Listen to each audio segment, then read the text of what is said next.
हूं अनुप्रिया, आप देख रहे हैं इंडो नेपाल टाइम्स।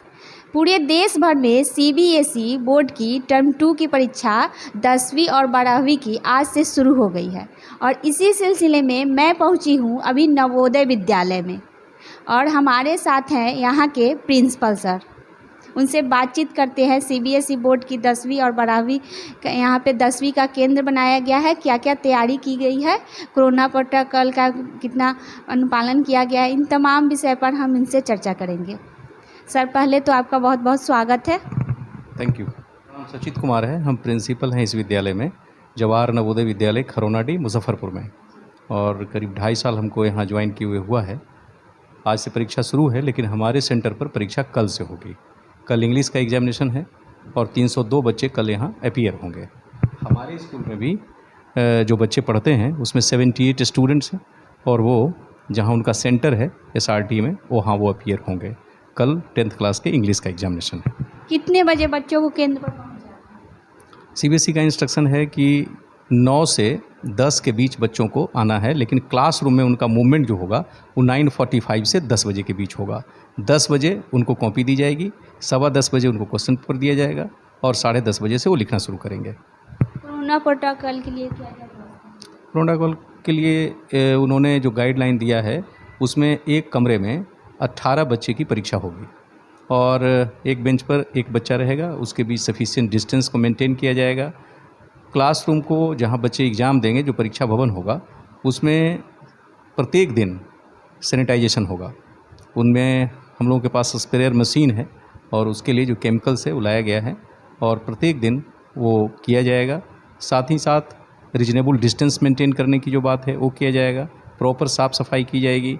वहाँ पर ये सैनिटाइज़र, हैंड सैनिटाइज़र की भी व्यवस्था है और बच्चों को भी परमिशन रहेगा कि वो हैंड सैनिटाइज़र रख सकते हैं छोटा का। इस तरह से पहले के एजुकेशन और अब के एजुकेशन में कितना फ़र्क है?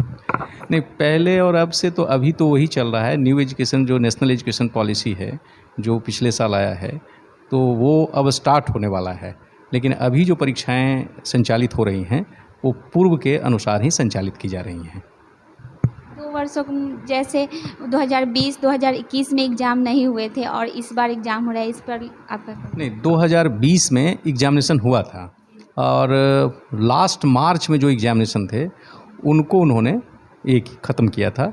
हाँ, कुछ एग्जामिनेशन, कुछ पेपर्स को, 1-2 पेपर था वैसा, लेकिन जो मेजर सब्जेक्ट्स थे उनके एग्जामिनेशन कंडक्ट किए गए थे और उनका रिजल्ट अच्छा हुआ था। हमारे स्कूल का भी 21 में तो एवरेज मार्किंग की गई थी और पिछले 3 साल का यानी 19, 20 और 18, 19, 20 3 साल का जो रिज़ल्ट था उसको एवरेज मानते हुए जो एक फार्मूला उन्होंने दिया था, उस फार्मूला के आधार पर 21 में 10th और 12th का रिज़ल्ट तैयार किया गया था। हमारे यहाँ स्कूल का रिज़ल्ट अच्छा था, किसी तरह की कोई शिकायत नहीं थी। It was a very good result. इस साल बच्चों ने, ये बात सही है कि कोरोना काल में जितना समय उनको विद्यालय में होना चाहिए था उतना समय उन्होंने नहीं दिया है, क्योंकि बच्चों को अपने घर में रह करके ही तैयारी करनी थी।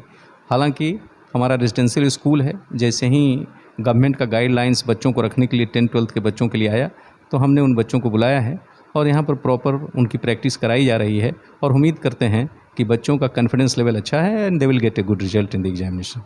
एग्ज़ाम को लेकर बहुत बच्चों में प्रेशर हो जाता है, घबराहट महसूस करने लगते हैं, उनको क्या संदेश? Actually examination is botheration from generation to generation. Examination सब दिन एक क्लिष्ट कार्य है, लेकिन इसी परीक्षा से जिनकी तैयारी अच्छी होती है उनके लिए इससे बढ़िया कोई अवसर नहीं होता है, क्योंकि परीक्षा में जब अच्छे अंक बच्चे प्राप्त करते हैं तो उनकी सामाजिक प्रतिष्ठा बढ़ती है, उनका कॉन्फिडेंस लेवल बढ़ता है, वो इनकरेज्ड होते हैं और उनके सपने और आगे बढ़ते हैं।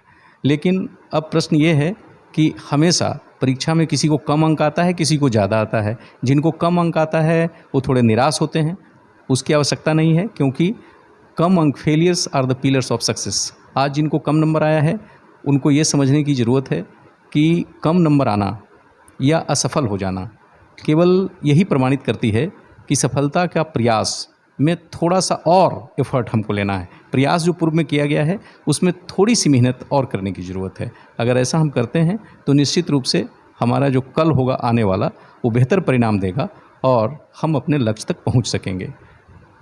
बहुत बहुत धन्यवाद सर हमसे बात करने के लिए। अभी हमारे साथ थे नवोदय विद्यालय के प्रिंसिपल सर, जो तमाम विषयों पर हमसे बातचीत की। बहुत बच्चों में जैसे एग्ज़ाम को लेकर टेंशन हो जाता है, घबराहट महसूस करने लगते हैं, तो सर का कहना है कि अगर घबराहट हो रही है तो आराम से रहें, रिलैक्स महसूस करें। ऐसी कोई अगर आपको कम नंबर या फेलियर होते हैं तो आगे हो सकता है कि आप अच्छा प्रयास करें तो सफल हो सकते हैं। कैमरा पर्सन प्रशांत कुमार के साथ मैं अनुप्रिया, मुजफ्फरपुर।